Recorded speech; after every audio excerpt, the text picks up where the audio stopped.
police station or Chirema, a jato, and I'm so ama DO2. The small Akani Central for African Combo, the CN so Aquambonea Eku Omono, and Yasam Ketokra, contract a Jumano, Combenia and Conference rooms in a foot dear, Ediwanipa. Promise a befro, or Sibajin Ru, in Rodia, a Daroma Oyadia. Why wouldn't Medra Beboa and I just want to maybe Pimo promise about her? You do be a Wihan Yadia Bemau. Now, if you should walk or Tonga when you put you a promise about. Yet, the therefore, yet is from my safety. The Tianis a wono cotonia, you know, Huntino. Na yeti swama wo ubinyamfa swopa wo swopa ne makoma kwa konum se de busu ameken no ye de ni hu nche ai nti eye kroje gaftra mfaje atum eye promise abedum bosheba plaza ha wo de oba so per promise 0535 544681 0535 544681 Sanso na bosheba electrical so pe kane ho akade be betumo abo adwumedi awudie se afi na wusi ufie wie nsore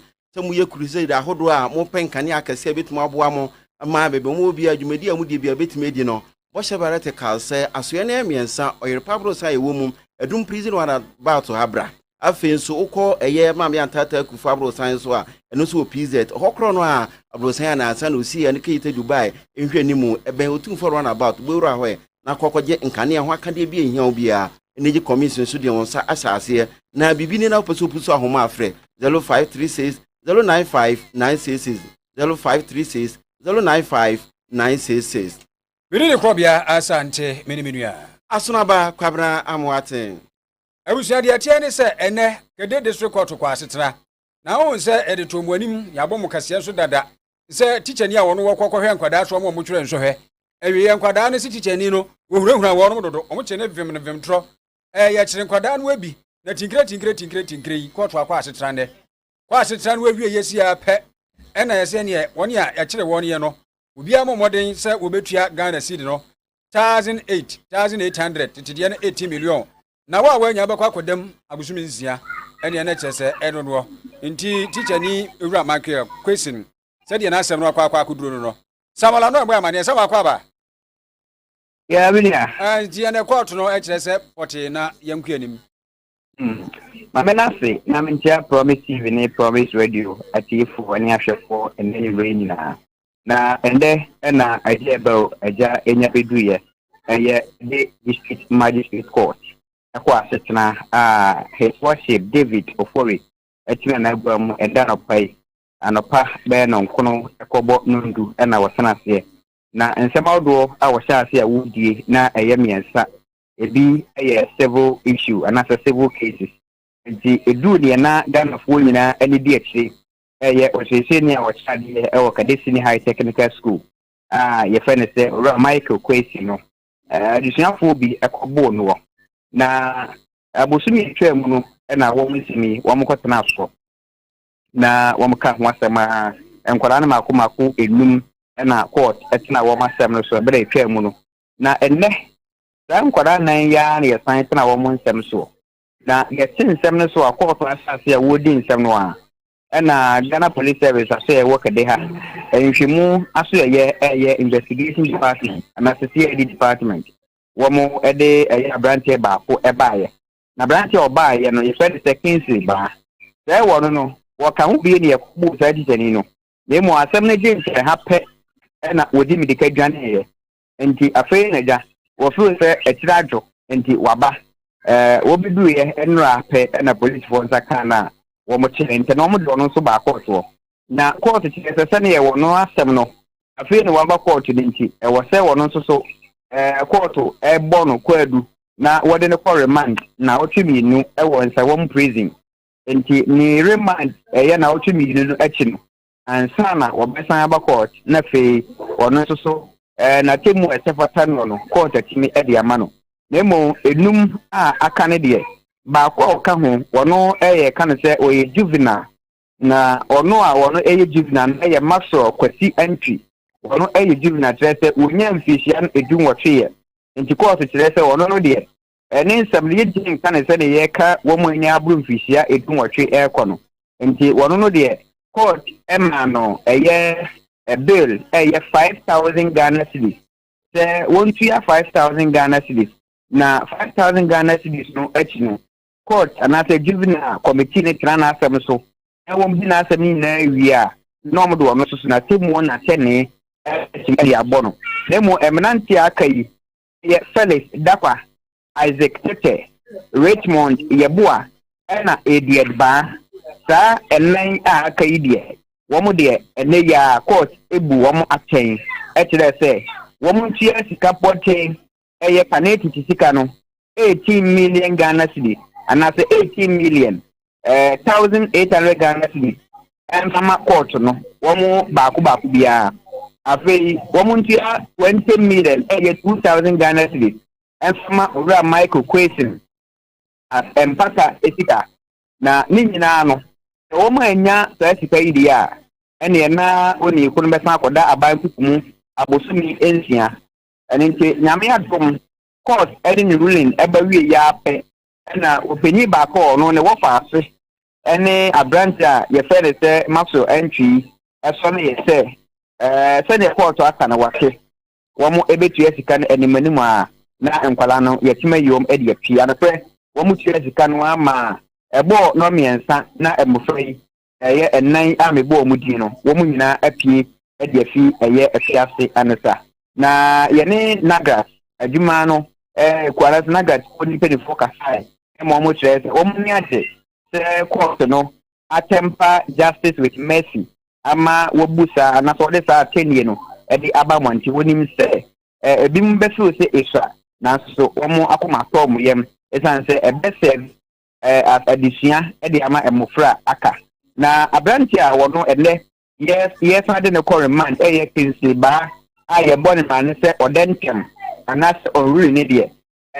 naga for it resen ko omo do munya ya abranti de isa e su ba ndada binti anka ono asotue ne de anka wo mun pege mu kakra emfa emmo na so enye ne omo pe na court no ebeye nti ye nyina ye twensa na otwemienu achi no court be san atena sa abranti wono so na sem eso nti na minia enne kade district magistrate court no ye ekoso ewo ho eno no yo sami mi enfansie na ono ne de akiri ato aso afiri wa ye da se ai me da se pa sabola no ena motir we nkare busuafo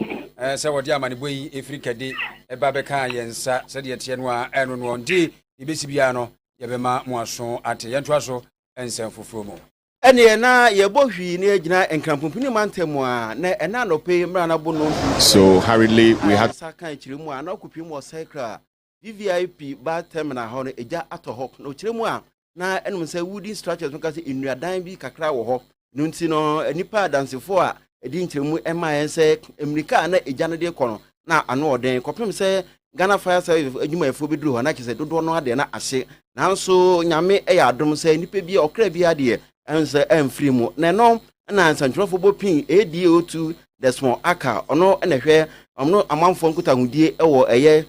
National Service eye Fire Service for adwumadie no enom na o kirem se eyade a mro beduru ho no amane a omo enyae ne anamo omutuye no yentie nkiremu a odesom ye. This morning we had this distress call that fire had gutted a section of makeshift market just behind the Royal VVIP bus terminal. So hurriedly we had to dispatch our tender at industrial area. But when they got here, the fire had already gotten out of hand and gaining access to the seat of fire was quite a killer. So they had to call in for additional support, which culminated in deployment of 4 additional tenders, making 5, which has helped us to confine the fire from spreading to the west, north, east, and then to the south. So currently we don't have any records of any casualty, no injuries, no fatalities yet. When we came, we realized that the best thing to do was to confine the fire, to check it from spreading to the Royal VVIP and then the nearby Goyle filling station, and we have succeeded in doing that. Initially, because of the makeshift nature, these are structures which are either metal or wooden, and therefore they are closely knit to each other, and so if one is gutted, because of proximity to each other, it makes the fire spread so easily. And one other contributing factor, because it is also a market, a lot of the traders have stocked their shops with a lot of wares ranging from phones and its accessories and other perfume and products. Adesmama enipa yetene kan ADO2 the small aka na nchiremu a odema edi free cycle eno. na said yet and says America bino openi Donald Trump mampeni afana ba kesi bia was say mama makwa say eduosom yenubi eno no crowd ye eduosom enum 75 countries bi a watcho ma sensen nya de say omo visa sensen de be ma manfo am ma bepimu ho na said ye hu komo no di esi kokoduru ye no samo kuje to kokan wan sama cheso akoto bomb pa samo kuje to nrabo no ye soafo a wo hwa ma no nsem so o ma yemu ne no e na Ghana fo e kire se de se kura no aba ni si no kwabrane ye bia ndihye bi ti America ho ntitru se busum ya so ana se empubra no bra no obe tefa kakra de ba se busua monye emfa nhye ma no pipipi mu no se sa dollars nyina e na o mampani Donald Trump se wo de so atoto so a ne fa ba bi no kwabrane untumi kura hwe a wo mfa sika nko ma mu ama man ma akoma kwese aduoso enum no ye no na eno na donkuma wo mrahye bedwam wo ma ye nsentwerefo nhia mu ama se ranking member ya wo no wo hwe ama no ne nsem so me foreign affairs committee ranking member no be de akiri ene wapani honorable asafoji e de atudwa se anamo a wapani samakudwa to ablakwa atu e de afa sa de we wo ankoye kura nti ebe ya ono kura dibere se so afo hwe ama no ne nsem so enyi mfiri ne nsem. To your excellency Muhammad President, we say we cannot continue down this path. The national interests demand change. The welfare of millions of Ghanaians demand it. Ghana's reputation in the world demand it. Your foreign minister have outlived his usefulness. He has demonstrated beyond reasonable doubt that he lacks the temperament to manage complex bilateral relations. He has shown that he values applause over achievement, rhetorics over results, and most damningly, his pattern of reckless diplomacy has made Ghana less safe, less respected, and more vulnerable on the international stage. The minority therefore calls on you, Your Excellency, to remove Samuel Okujeto Ablakwa from the foreign minister's portfolio immediately and appoint in place a competent diplomat, a proven experience, a steady judgment, and a genuine person of commitment to Ghana's long-term standing interest over personal political theater.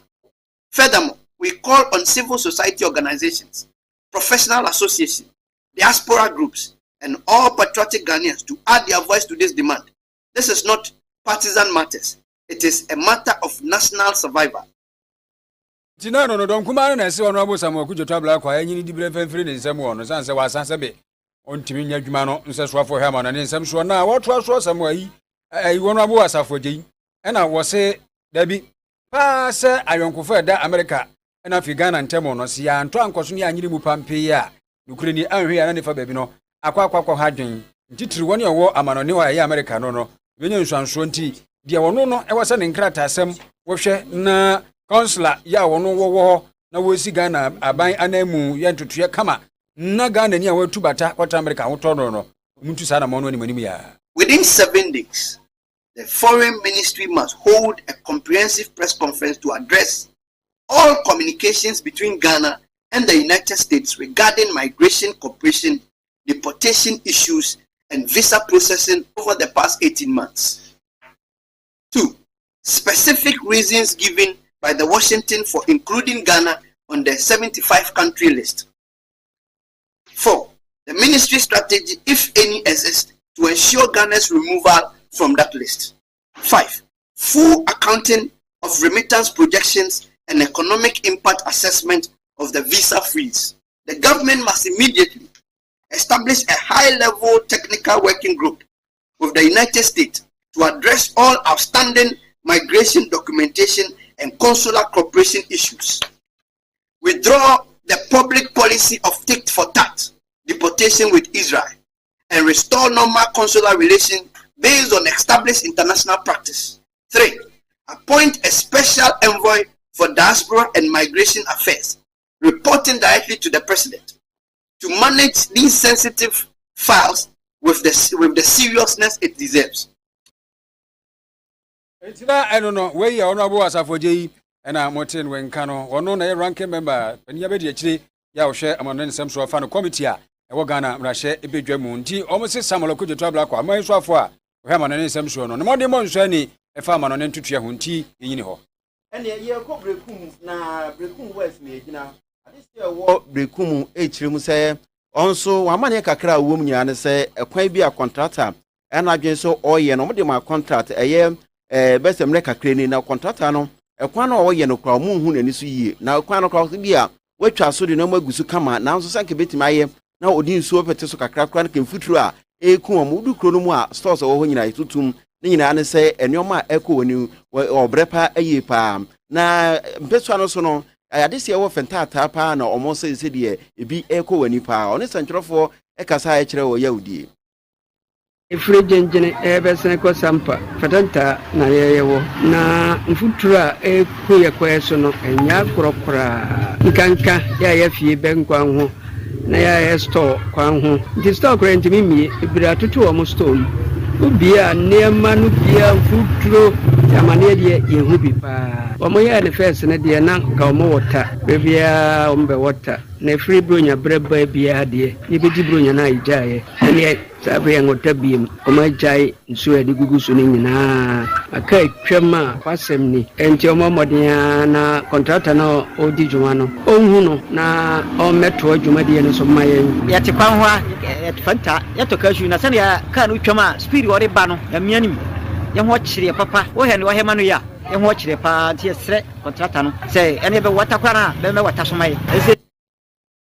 nti adesie no ensem no nanu achi na yebo pin asanu bedwani asanu mema a won petem ho ononyafo efa Emmanuel na ono so kirem se ono de ne nsem ba ko a sa adesie no kan senka be ya contract yi ekwa no nya ngusu kra ma omo a nka nsu no de na adesie no eka no konfa bi ngusu kakra ma omo nya sa de a se bi kata ne yade ahodo ana onya banifo mesom bebre ese kwani yenra MP Dixon Chiribia na honorable DC Dominic Asuma eso mo akasa fa kwani ho bebre ba stella ya hwe mpanifo nanima omuya mae wedi anka de srede ne mesre say road minister ne mpanifo a moka ebem bi no ka mo hwe ne mu ya do MP mai fu assurance nka fifu ye twemi nka ranku ombaba kwani so ya hwe na me no ka say 19th fifu na pa honda dada ba besre say sa na mo ntuo ne nru ho a ye besre fatanta kru no me fa ka kwanu mu awara nkasa ufrijejina no sane babia filling station wana babia na mefa sa ba fetente kura no ni pate ho ti ba bu se mfutu na asia bokru no ne mu abonten ne mu nkyɛnse no ya awerɛho dendende pa nya asam ketu anti ononyamfo efa Emmanuel asam memma de ma de se ɛwɔ fetenta potamu nsɛm ɛno ya freko bi Arise Ghana na kyerɛ Arise Ghana Youth for Your Country no wɔn mo kyerɛ sɛ kane so afɔ yewura kan ofori ata wɔmra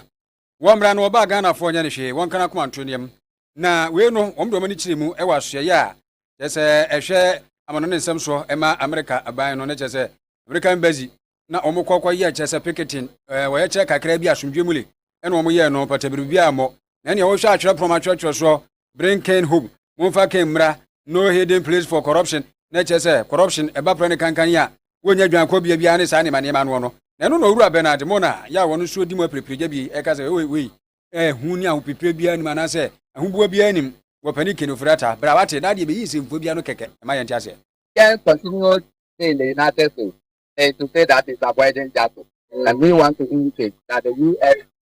through the ambassador in Ghana must ensure that Ghana returns to the principles of Ghana so that they can face the justice. As we speak, the former Minister for Energy, the former Minister for Education, and the immediate past running mate to Dr. Mahmoud Bawumia in the 2024 election is going through similar investigations at the various institutions of Yoko, of OSC, and the National Investigation Bureau. They have not run away. No one has been seen yelling at them. Especially, I should not know that this game is actually not a cheat. Right? Women lose their lives. Still in the home. Still in the place. Antina Bushanfo Enono, we your penny Bernard Mona, and not Motin when can when you are or yetre, and I say, well, yeah, don't crabby. It says, what penny can offer, and then swap on was some and some family. When you are quiet no American busy one, you must some kakra and a tragedy. Among your same kakra, you say, Busumia, you would die to a crown, a papa Busumia, MPP among you couldn't so egua home was so be candy for, or no, be him among Kratasi, a she, no, I just so rado, and I'm so, I'm a homeboy Gusuano, a concern Asante youth, so I can come one boom now, and there was a central for Dinkomo, says, and Peninsula soon anywhere. ye pradeɛ deɛ obia nso epre ne deɛ bia befi no mo deɛ omo ka ne sɛ nipa num no omo wɔ asante ade hye mienu ɛwɔ mu a enka omo hwɛ sɛ ewura ɔsɛyɛ wɔ adutum na ewura kwabena engineer kwabena Japan asante de hye enti kobe koto asre MPP amanyoko delegate nsanka o yidi a sa enipa mienu onhwɛ mu baako mfama yen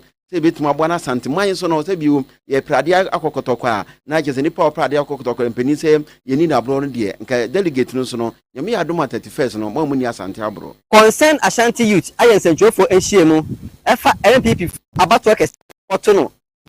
ni be poto so de sabako ayi nipa betum atu frank amba mo awa fi MP mienu aduonu wotwe abato no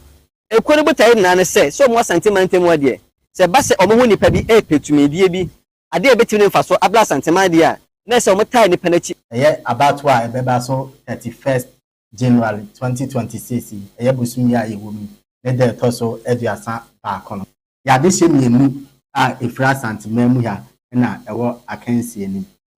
ye concerned Asante youth anasa Asante concerned youth for ye beta omo nyina echi ni asere eto ahene ni esi ahene ne se emre ni duru eye busumi ye yewomi ne de to so eduasa ba kono edu no mo kotu abana omontuma ya de hye na yewomi no enunti concern Asante youth so ade said ya odoto MPP amanyuko no delegate say 31st monye o madom se Ghana Gold Board and Gold Coast Refinery for to kase ni nyina dan ne se eni anka se ska ekọ yetu o maimu no enya de se sesa ya ne de kwa mo no ne ebehwe ne sunsun so be dan dan ne ani wa ha be refine wa hansa na eni ese de begushi puru ma kwa ne akoto anyamfa so de aba ye de akọ samdamfi ene da Gold Board no ano na ne cheche mu ode ma ye ene se ebebua pa eyine nim se ska ekọ yi empempi dido no ye de kwa ma no ne yehunu de ye de bia wa ha ene ne se na nsem okra no bi ajuwari shop bia tibi dada ne mani kakra wa ha na samdamfi tren fa so de a we no ade beba. This agreement means higher tax revenue for the people of Ghana and potential revenue in the form of dividends due to our 15% free carried interest. But more importantly, there are certain key benefits that are worth sharing. One of the challenges that has plagued our nation is the issue of purity losses and the undervaluation of gold exports from Ghana. A lot of people don't know that all the gold we export from Ghana, as a country, we do not yet have the capacity to determine its true value. Because what the Gold Board as the National Assembly does, to determine the purity of the gold, is simply SRF assay. SRF assay cannot accurately determine the value of gold.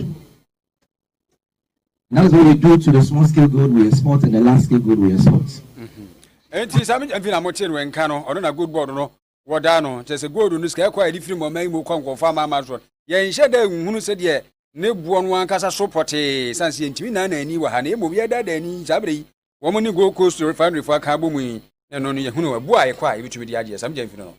Yen Miss Ghana, now Chimwa, now to betray moon and now Chimunia Simono. Is soon a Ghana full a soon and say a drop of 4, and yet the 10 year to us so, I hold on to us so, and ye a hey yamukum, they has had what to us on. Ya de adwumayefo efri anopa kopim na nwumrem ya ba no pa no so ye ba bui ya pon so ye kono so no eno asem kese na ka ho bi ama amampanin akoduru mpanifo bebre asinkonwa bebre ho na no na oyerpansa ntwerofo ne asante mantemo kwaya ye befa so ama sese eye awache edin kon no ochirim se ono de osusu se lori terminal se ba bia edi ahyen egiregyina no ayi ni kumase ya no ebeka ho bi pa so be stress de emrante ni bi edi tumi acho ho nsemo traka emu a de ye for city class maje 10 Ghana city usu ni ano uni bi papa nto bi ma wonte no de be ya so betrem no de betuma twato no obestress mpenifo mo a obo mo a omo GPR2 ni mpenifo eku aka no obetumi akon atiasa anyoma ekoso aban atiasa se trotro nya baby nyina ogumase no one ye nya baby nyina tie besre regional minister ye gane abesokutu dwem waye ne asomwa Ghana bai ne nya baby nyina na etia hyemra atia die ugina kwa ho elodu ye tosu mienu ye wo 16 regions na Ghana ha Kumasi kwani ya na something ni kwani 24 unions other regions entisa yes la ban one man eni na ho na kateboni ada frank katebaba mu no on so na ye mu ye ho yetimi adwuma emwa Ghana unions na doso this democracy freedom ye ya mana aboye so Yera Smara Boache eye GPL2U Jemtrin Asante region man na ono so de nsem atu yenim.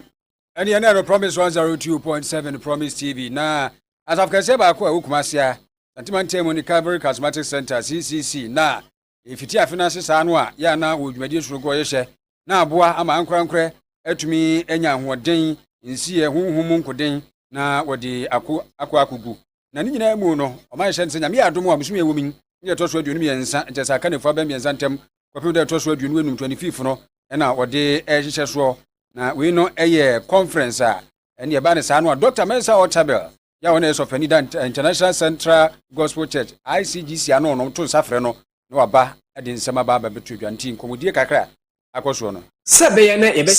yebehye afi asiye no ti enam so ema ye CCC mpanifo ahye dwuma so bi a friend start work conference ho na Dr. Mensa Otabel ene mpanifo atwohuru eba ababe boa eye kumasifo ne Ghana manfo nyina obeko dwuma ne bi sabeye na obenya eye abrapo asase ewo afi 2026 eye pastor Joshua Obey resident pastor ema CCC ene central for eche wacheche ene suadihunu a enam so ema asore ne etu sa ginaye no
Professor Frimpong Boateng so NPP amanyuku no amamu no na ono na ye oswafo hwe environment science technology and innovation na ono kra NPP amanyuku so tintima odimu ye pa na nsan de entia ma nkuku ebedi wafa no ono so acha na adwen kakra afa ho a enze party mpenifo so da bi antwa yi ntino omo etwe no abegina eye eku afa discipline committee enim na no na obo no moto se me mo fra me kire mo fra me madam nya de ameba aden am o se nhwehwe ya eseka mpenifo fa so ansana na mso kra ma yesiesi aba na o se da bi de nam no nya de fa kwan mu na one santrofo ekasa na yentie a so wonko discipline committee. I'm not going anywhere. What have I done? I mean, Channel 1 TV, interview. We finished after 10. The interview was after 10 o'clock. There was no daylight. No more issue statement. Please, I get irritated when I hear that thing. Because it was general secretary on Kasana letter. We have to meet your chairman or colleagues and think and so on. Two things. We meet them at 4 a.m. I'm giving the timelines. Interview after 10 p.m. on Monday. Before by 5 o'clock, I issue a statement on social media. That was my first reaction. When I heard him, I'm not expecting a letter from them. Because you cannot sack me from the party. It's not possible. What have I done? Was for Sefubuha, or my dog, or my dream, and son of my baby. And they can't say, we are young. No, see them, can be general secretary. I didn't watch him. He was a very young man. John Boo, the general secretary, he was a very young man. But they comport themselves. They know the regulations. They know what to do. They need to say, a branch come out. So, was a young man. So I could.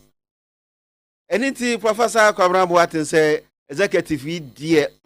Mujumadium dear, and Kuyu, mo frame you, and Opo, and Yadiameba, and then some, I don't know. In Chabusha for Natures, I don't know. A cafe for non some agents for the DSC. And Zamabaco, the member, Obo Dibri. Oh, yes. I was there, and I was, yes, or as a tap and combo, and I by some for the Korea, some come at Jimmy Cliff's answer soon and Apukia, and the Awafu Pinu and Chia Doman and Pepranum, adwuma de omabu control for yenso yadam once nsemi twai edifa promise 102.7 promise TV makeka for crop ya sante meniminu ya asona ba kwabena amwaten